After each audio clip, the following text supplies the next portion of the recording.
strategi Cikuro menembus pasar Malaysia. Nah, saya atas nama Rika Lutfi Nabila dengan NIM 039 dan teman saya Nurul Milasari dengan NIM 006.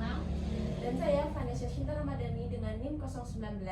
Dan saya Trilufa Handayani dengan NIM 011. Halo semua, selamat datang di podcast kita berempat. Hari ini kita akan ngobrol berempat, ngebahas studi kasus bisnis kuliner yang lagi rame banget nih. Itu ini emang bukan bisnis yang sembarangan gak sih? Coba deh kalian scroll TikTok kalian sekarang. apa tuh bisnisnya? Karena kalian tuh pasti pernah lewat gak sih kayak video ASMR makanan crispy yang panjang yang itu tuh dibalut sama saus saus gitu di dalamnya. Di dalam. Iya, coba deh scroll TikTok Mantap sekarang. juga ya. Iya kan. Tapi itu di Indonesia. Kebetulan itu di Malaysia nggak sih? Di Indonesia. Oh, itu di Indonesia. Yes. Oh, ini ya? Ini ya? Itu. Oh my itu lagi God. rame banget. Oh, Kalau nggak salah sampai ke Malaysia juga nggak sih? Oh, aku mereka tahu. jualan? Ini aku pernah makan sih. Ini namanya tuh Cikuro. Oh gitu Iya, namanya Cikuro. emang iya dia brand ayam. Emang ini tuh Cikuro. Aku pernah makan ini. Ini tuh ada di kayak mall-mall gitu loh. Oh gitu. Yes, dan dia tuh emang brand ayam crispy gitu. Tapi ayamnya tuh kayak dia di fillet gitu.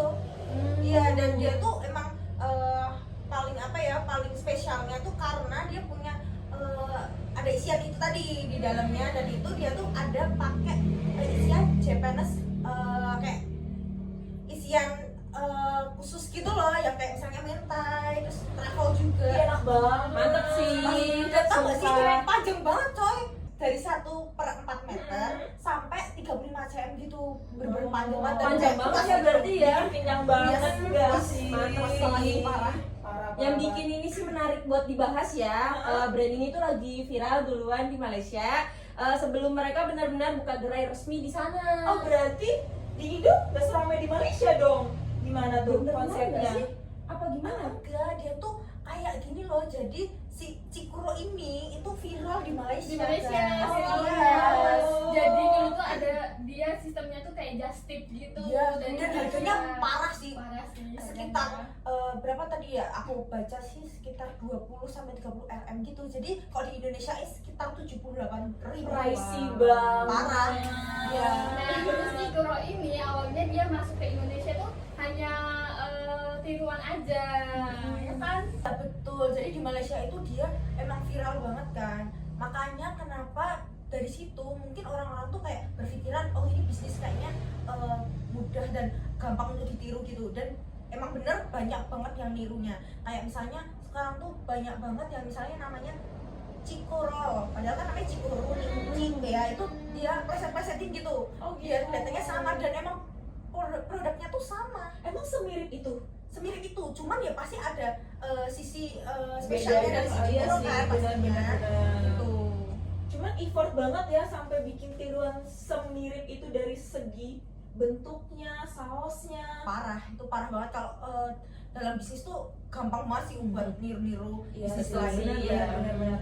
Oke, jadi aku tuh dapat datanya nih. Jadi aku mulai dari data basicnya dulu. Jadi emang yang aku tahu Cikuro itu kayaknya punya gerai itu hampir 80% di berbagai kota besar. Model bisnisnya itu juga dari kemitraan atau franchise dengan desain outlet yang sudah distandarisasi. Oke, berarti dari franchise itu sistemnya mereka langsung siap pakai gitu berarti tanpa harus direplikasi tempatnya. Persis sih, jadi kayak istilahnya scalable. Jadi yang dimana bisa diskalakan dengan konsisten di lokasi baru. Ini tuh persyaratan yang penting sebelum diekspansi ke lintas negara. Nah, dari sisi permodalan juga tuh menarik banget nih, karena mereka tuh udah terbiasa pakai skema kemitraan gitu loh. Oh, gitu. Ya, jadi lebih mudah dan bukan modal internal murni. Jadi mereka tuh juga sudah punya pengalaman ngatur ekspansi. Nah, jadi mudah tuh kalau misalnya mau ekspansi ke Malaysia juga. Gitu. Tapi dari sisi salah. Gak apa-apa langsung. Dan yang paling kuat menurutku ya, ini keunikan produknya.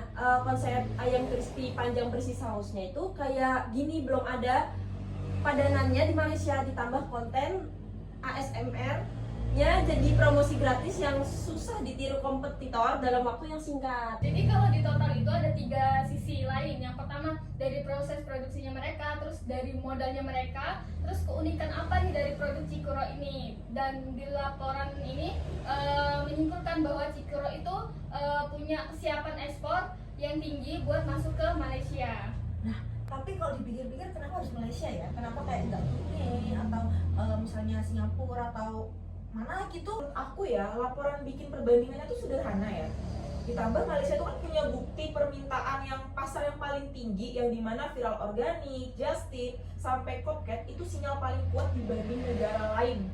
Oh bener sih, kan tadi udah viral duluan. Udah ya. viral duluan, itu dia. Kenapa cuma Malaysia, kenapa nggak tertuju ke Singapura dulu, atau Brunei, atau Filipina? Karena awal mulanya mereka viralnya di Malaysia. Betul. Ditambah produknya tuh udah halal. Karena mayoritas penduduknya muslim dan standar Jakim yang jelas, bandingkan sama Singapura yang muslimnya minoritas atau Filipina yang standarnya halalnya beda. Otomatis karena tadi viralnya di Malaysia, jadi prioritas utamanya itu ada di Malaysia. Sementara Brunei dan Singapura itu masuknya ke radar buat tahap lanjutannya aja. Sekarang kita langsung masuk aja ke bagian yang agak berat nih, tapi penting banget. Pentingnya apa? Karena yang pertama kita harus tahu dulu nih analisis patternnya bagaimana. Nah, yang selanjutnya akan aku serahkan ke host. Siap, jadi kita mulai dari political Malaysia. Itu monarki konstitusional yang stabil. Nah, sesama anggota ASEAN, jadi politik Indonesia ini dapat kemudahan tarif lewat AFTA. Pemerintahnya juga aktif promosiin diri sebagai halal global lewat Jakim. Lanjut, ekonomi. Daya beli masyarakat urban Malaysia itu lebih kuat, apalagi di Kuala Lumpur, Selangor, Penang, nilai tukar ringgit yang lebih kuat dari rupiah juga kasih peluang margin yang lebih baik. Oh iya benar ya, jadi marginnya tuh bisa lebih banyak yang tadi aku bilang itu kan. Dia Benar. harga jualnya itu jadi berapa tadi? 78.000 dirupiahin. Itu parah sih itu jauh banget, padahal Jauh harga aslinya banget. itu sekitar 37.000 gitu. Ih, jauh banget ya Iya. perbandingan harganya. Hampir 2 kali lipatnya sih. Wow. Berarti kalau dipikir-pikir harganya lebih murah ke Indonesia atau Malaysia nih? Indonesia dong. Indonesia. Nggak tahu ya. Agak susah ya perdebatannya ya. Oke. Gimana menurut kalian harga Cikuro ini lebih mahal mana nih, Malaysia atau Indonesia? Tergantung daya beli dan apa namanya nilai uangnya ya kayaknya ya. Apalagi Iya. harga rupiah lagi. Oh, Lagi Oh, jangan deh dibahas. Yang ini favoritku, sekitar 64% penduduk Malaysia itu muslim. Jadi produk halal jadi faktor pembeli nomor 1. Terus tren kuliner Jepang lagi digemari di sana. Pas banget nih sama positioning Cikuro. Benar, tadi udah murah ya, kalau misalnya di sini kan murah, terus dia udah halal juga, makanannya enak. Apa ya, crispy itu biasanya kayak orang Indonesia tuh bener-bener suka banget sih. Parah, Ya kan? betul sih. Crispy pedes. Enak banget. Parah. Jadi Technological juga mendukung sih. Jadi penetrasi internet dan sosial media tuh tinggi, apalagi TikTok, Instagram itu jadi platform utama buat food discovery gitu. Nah, ekosistem food delivery juga udah matang, jadi ya itu ada online food juga kan. Itu Yes. dia. Nah, yang jadi PR itu environmentalnya, ada tuntutan konsumen urban soal kemasan ramah lingkungan. Jadi kemasan Cikuro itu perlu disesuaikan, nggak bisa sama persis kayak di Indonesia, tahu nggak sih? Oh, padahal kalau di Indonesia tuh udah kayak ramah lingkungan menurutku ya. Iya. Karena dia tuh udah kayak kertas gitu dan dia nggak terima plastik kalau nggak salah ya. Apa aku yang nggak dapat? Karena cuma bisa tuh. krusial legal, semua produk daging yang masuk Malaysia wajib sertifikat halal yang diakui Jakim. Sertifikasi halal Indonesia yang Cikuro punya sekarang perlu disertakan ulang lewat skema tertentu. Oh iya, berarti kan pastinya bakal harus lewat hukum-hukum yang ada di Malaysia juga kan pastinya, yang Jakim itu juga kan. Iya. Biar si Cikuro tuh bisa masuk ke dalam Malaysia itu. Ditambah karena banyaknya kasus produk tiruan dari Cikuro ini, mereka harus benar-benar terdaftar nih ke trademark My IPO. Itu jadi mendesak banget nih buat teman-teman yang ingin membuat produk yang sama persis seperti Cikuro. Oh, Atau bener yang sih. tadi tuh apa? Ada produk tiruan dari Cikuro. Indonesia, Cikuro. Iya. Jadi biar mungkin bisa apa ya, dia tuh teridentifikasi kalau misalnya dia tuh emang udah terdaftar gitu kan. Yes, bener. Iya. Dan mungkin ini biar kayak saham-sahamnya juga pada masuk kan. Yes, Yes. bener. Itu tuh prioritas nomor 1 sih sebenarnya sebelum meluncurkan resmi ke negara seberang ya. Kesimpulan ya, Malaysia ini tuh pasarnya yang layak dan strategis sih, tapi aspek legal juga harus disesuaikan secara hukum pasti. Iya sih.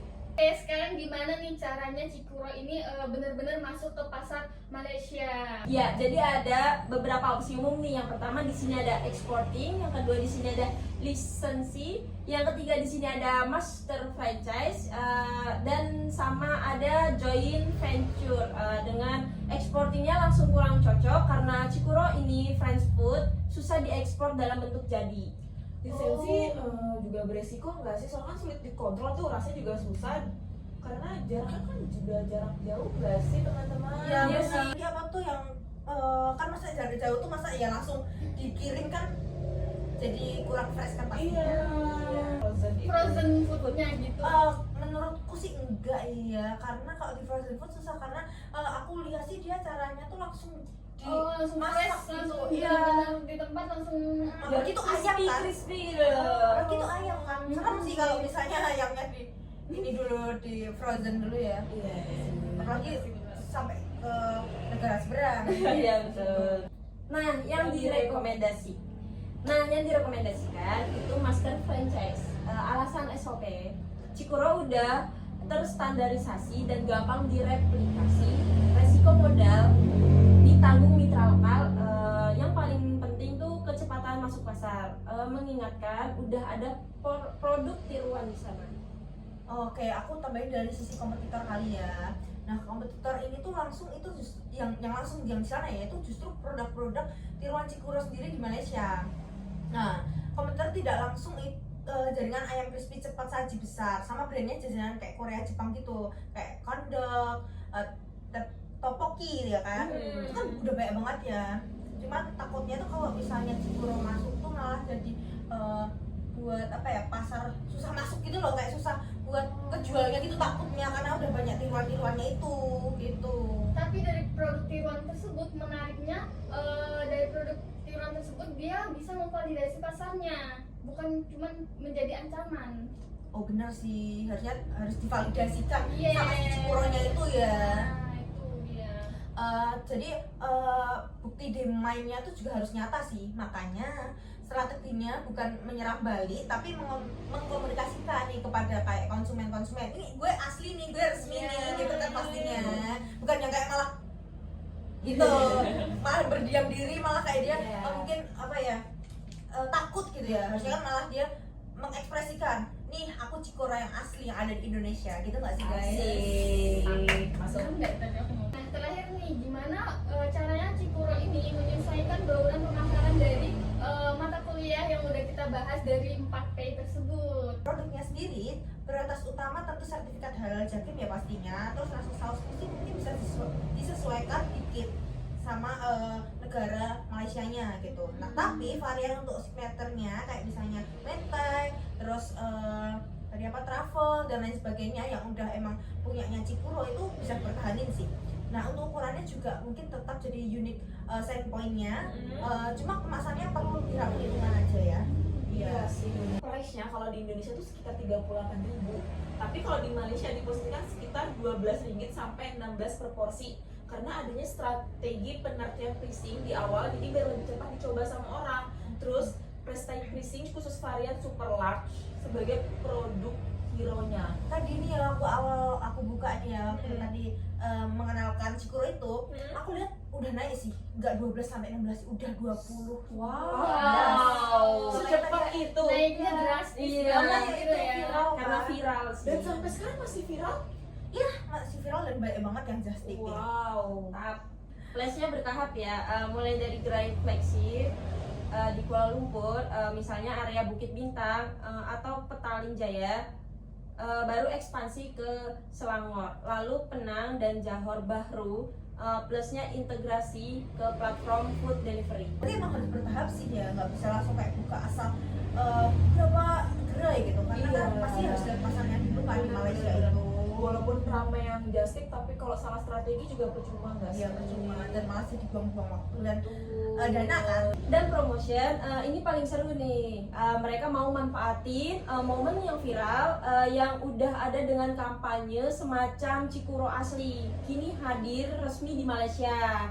Bahkan konten kreator yang dulu konten just tip mau ajak kolaborasi jadi bagian kampanye resmi. Oh bener ya, karena kan dia kan udah viral nih di Iya, Indonesia, iya, jadi betul. mungkin bisa memeluk influencer-influencer yang awalnya itu just tip gitu kan. Iya, jadi dengan adanya konten-konten dari influencer tadi itu bisa menjadi kekuatan promosinya Cikuro sendiri. Betul. Jadi biar cepat naiknya juga kan. Iya. Jadi dari pembahasan yang sudah kita bahas tadi, kita bakal rangkum bareng-bareng nih. Menurut kamu gimana nih tentang pembahasan yang udah kita jelasin tadi?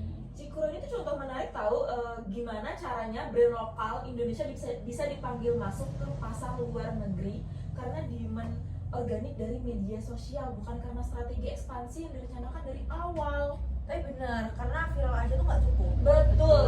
Ya, dan pasti perlu persiapan ekspor yang jelas ya kan, analisis lingkungan makro yang matang, terus lalu sampai pemilihan mode masuk yang tepat gitu kan. Jadi hukum-hukumnya juga harus jelas juga. Iya. Kita mau masuk ke negara orang lain nih, masa hukumnya dan lain sebagainya nggak dipersiapkan dengan matang. Paling penting kecepatan eksekusi. Kalau begitu ada sinyal viral, kompetitor dan produk tiruan bisa lebih dulu masuk kalau brand aslinya nggak segera bergerak. Pembahasan kita hari ini tentang strategi ekspansi Cikuro ke pasar Malaysia. Makasih untuk teman-teman yang udah memberikan pendapat dan sarannya ini pada pembahasan kita hari ini. Di episode pembahasan kita kali ini, terima kasih udah nonton sampai habis. Bye bye.